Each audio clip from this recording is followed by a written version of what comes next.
नमस्कार दोस्तों, मैं हूं ब्रजेश कुमार। दोस्तों, दिन के समय था और शहर के व्यस्त मार्गों पर गाड़ियों की आवाजाही अपने चरम सीमा पर थी। दोस्तों, सड़कों पर गाड़ी का शोर और हर कोई अपनी दिनचर्या में बिल्कुल व्यस्त था। गर्मी भी थी और शहर की सड़कों पर हर व्यक्ति अपनी मेहनत में दोस्तों बिल्कुल खोया हुआ था। इसी बीच एक आदमी था जो शांत और चुपचाप अपने कर्तव्य की ओर दोस्तों बढ़ रहा था और उसकी पहचान पूरी तरह से बिल्कुल छिपी हुई थी। दोस्तों, यह आदमी कोई और नहीं बल्कि जिले का अधिकारी डीएम साहब थे। दोस्तों, वह छुट्टियों के दौरान अपने घर जा रहे थे और उन्होंने दोस्तों इस बार सोचा कि एक सामान्य नागरिक की तरह छुट्टी मनाई जाए और वे ना चाहते हुए भी दोस्तों वे लोग उन्हें पहचाने और इस यात्रा में कोई ध्यान ना खींचे। दोस्तों, फिर डीएम साहब जो आमतौर पर अपने पद के कारण पहचाने जाते थे, आज ये दोस्तों एक अलग रूप में शहर में घूमते निकले। डीएम साहब का दोस्तों जीवन सादा और अनुशासन से बिल्कुल भरा हुआ था। वो चाहते थे कि उनकी पहचान उनके कार्यों से बने, न कि उनके दोस्तों कपड़ों और बाहरी रूप से। आज दोस्तों उन्होंने सादा कपड़ों पहने हुए थे और बिना दोस्तों किसी परेशानी के शहर की गलियों में बिल्कुल घूमना चाहते थे और वे बिल्कुल चाहते थे कि लोग उन्हें एक आम नागरिक की तरह देखें, न कि एक बड़े अधिकारी के रूप में उन्हें देखें। दोस्तों, उन्होंने यह निर्णय लिया कि ऑटो रिक्शा लें ताकि उन्हें कोई दोस्तों बिल्कुल पहचान ना सके और उनकी यात्रा भी दोस्तों बिना किसी विघ्न के पूरी हो सके।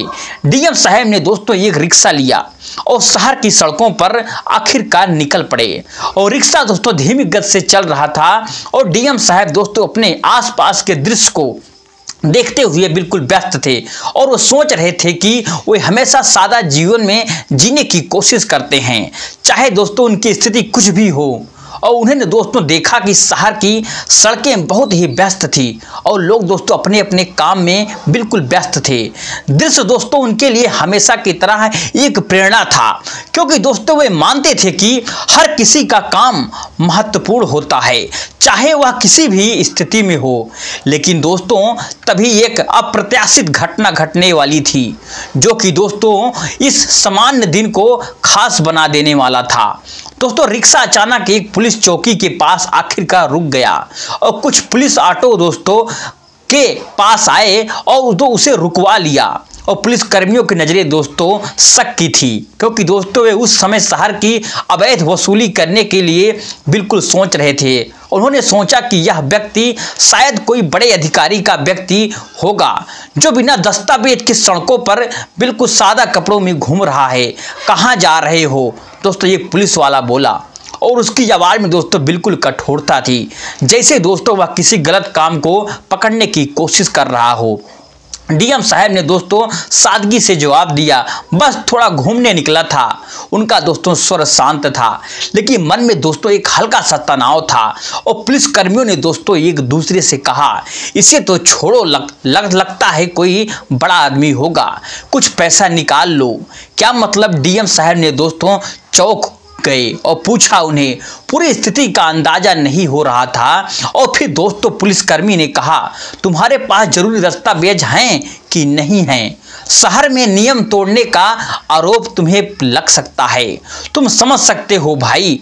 डीएम साहब को दोस्तों यह सब सुनकर थोड़ी दोस्तों घबराहट हुई, लेकिन दोस्तों उन्होंने अपनी पहचान बिल्कुल नहीं बताने का निर्णय लिया। उन्होंने दोस्तों सोचा कि अगर वो अपनी पहचान खुलासा करते हैं तो मामला और बढ़ सकता है और दोस्तों उन्होंने सामने एक और दोस्तों समस्या आ सकती है। हालांकि दोस्तों डीएम साहब को यह स्थिति अजीब लग रही थी, लेकिन दोस्तों उन्होंने सोचा कि अब कुछ करना जरूरी है। उन्होंने दोस्तों चुपचाप अपनी जेब से आखिरकार मोबाइल फोन निकाला और अपने दोस्तों करीबी कर्मचारी को कॉल किया और तुरंत मुझे यहाँ से निकाल लवाओ, यह लोग मुझसे पैसा मांग रहे हैं। डीएम साहब का दोस्तों स्वर गंभीर था। उनके दोस्तों कर्मचारी ने तुरंत कार्रवाई की और दोस्तों कुछ समय बाद डीएम साहब के पास ये पुलिस अधिकारी वहां पर वाहन लेकर आ गया। दोस्तों यह अधिकारी डीएम साहब की सुरक्षा का जिम्मेदार था। वह दोस्तों पुलिस वालों के पास गया और उनसे शालीनता से पूछा, क्या समस्या है भाई साहब? अब पुलिस दोस्तों कर्मियों के चेहरे का रंग बिल्कुल बदल चुका, उनके पैरों के तले जमीन जैसे खिसक गई हो। उन्हें समझ में आ गया कि व्यक्ति कोई आम आदमी नहीं है बल्कि जिले के अधिकारी डीएम साहब हैं। दोस्तों पुलिस अधिकारी ने अपनी पहचान दी और पुलिस कर्मियों ने दोस्तों अपनी गलती मानी और फिर दोस्तों डीएम साहब ने माफ़ी मांगी। सारी हम समझ नहीं पाए। एक पुलिसकर्मी ने दोस्तों सिर झुका करके कहा, डीएम साहब ने शांति से कहा, यह आपकी बिल्कुल गलती नहीं है, लेकिन ध्यान रखें कि इस तरह के काम से आप अपनी नौकरी भी खो सकते हैं, इसमें कोई शक नहीं है। लोग हमेशा आप हमारी नज़रों में रहते हैं। डीएम साहब ने दोस्तों पुलिस वालों को चेतावनी दी, अगर आप इस तरह के काम करते रहे तो न सिर्फ आपकी प्रतिष्ठा पर असर पड़ेगा बल्कि आपके खिलाफ बड़ी कार्रवाई भी हो सकती है, इसमें कोई शक नहीं है। उन्होंने दोस्तों इस घटना की रिपोर्ट बताई और दोस्तों एक अधिकारी शिकायत दर्ज कराई और कुछ दिनों बाद दोस्तों यह घटना आखिरकार मीडिया पर आ ही गई और दोस्तों पुलिस विभाग में हलचल सा मच गया, हड़कंप मच गया। पुलिस वालों के खिलाफ दोस्तों बड़ी कार्रवाई की गई और उन्हें सजा भी दी गई। यह घटना दोस्तों शहर में चर्चा का बिल्कुल विषय बन गई। लोग यह चर्चा करने लगे कि अपनी पहचान का दोस्तों दुरुपयोग कभी नहीं करना चाहिए और किसी के दोस्तों अधिकारों का उल्लंघन तो बिल्कुल करना ही नहीं चाहिए। दोस्तों फिर डीएम साहब के इस घटना से यह सिद्ध हो गया कि सादा जीवन जीने के बाद दोस्तों उनका असली मूल्य उनके कार्यों और कर्तव्यों में बिल्कुल सच छुपा हुआ होता है।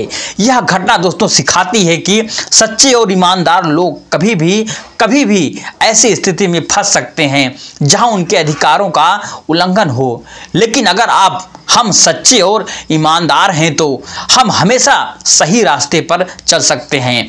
कभी भी किसी को उसके रूप, पहनावे या स्थिति के दोस्तों आधार पर तुच्छ ना समझें। किसी भी दोस्तों व्यक्ति की असली पहचान उसकी ईमानदारी और कर्तव्य निष्ठा और समाज के दोस्तों प्रति योगदान से होती है, ना कि दोस्तों उसके सादे कपड़े, वेशभूषा, सामाजिक स्थिति से। डीएम साहब दोस्तों यह कहानी हमें यह सिखाती है कि जीवन में कभी भी अपनी जिम्मेदारियों को बिल्कुल ना भूलें, चाहे जैसी भी स्थिति हो। आप कितने भी सामान्य क्यों ना दिखते हों, अपनी सच्चाई और ईमानदारी और कर्तव्य के प्रति प्रतिबद्धता से हम हर चुनौती से पार पा सकते हैं। सही राह पे चलने वाले व्यक्ति के पास सबसे बड़ी दोस्तों ताकत होती है। जहां तक आप भी जानते हो वही सही रास्ता जानता है और उसी पे चलता है। यह कहानी दोस्तों हमें यह समझाने की प्रेरणा देती है कि हमेशा सत्य के पक्ष पर खड़ा होना चाहिए, चाहे स्थिति कैसे भी हो और किसी भी परिस्थिति में हम हों। अपने अधिकारों का उल्लंघन नहीं सहना चाहिए और अपने कर्तव्यों को बिल्कुल भूलते हुए अपने समाज की भलाई के लिए काम करना चाहिए। दोस्तों इस घटना को सुनने के बाद आप लोग क्या कहना चाहोगे? अपनी राय दोस्तों कमेंट बॉक्स में हमें जरूर बताइएगा। दोस्तों इस कहानी को सुनाने का मेरा उद्देश्य किसी को दोस्तों परेशान नहीं करना था, ना ही दोस्तों किसी भावनाओं का आहत करना था, दोस्तों किसी के दिल को दुखाना भी नहीं था, बल्कि दोस्तों मेरा उद्देश्य आपको बिल्कुल जागरूक और सचेत और अलर्ट करना था। दोस्तों इस पूरे वीडियो को देख करके आपके मन सोचने पर बिल्कुल मजबूर हो गया होगा। ऐसे ही दोस्तों और भी कहानियों के लिए हमारे चैनल को लाइक और दोस्तों शेयर को सब्सक्राइब जरूर करें। दोस्तों आपकी क्या राय है? कृपया अपनी दोस्तों राय निष्पक्षता के साथ कमेंट बॉक्स में दोस्तों जरूर दें। जहां भी रहिए सचेत रहिए और सुरक्षित रहिए। चलिए दोस्तों मिलते हैं नेक्स्ट वीडियो में एक नई कहानी के साथ। तब तक के जय हिंद, जय भारत, जय हिंदुस्तान।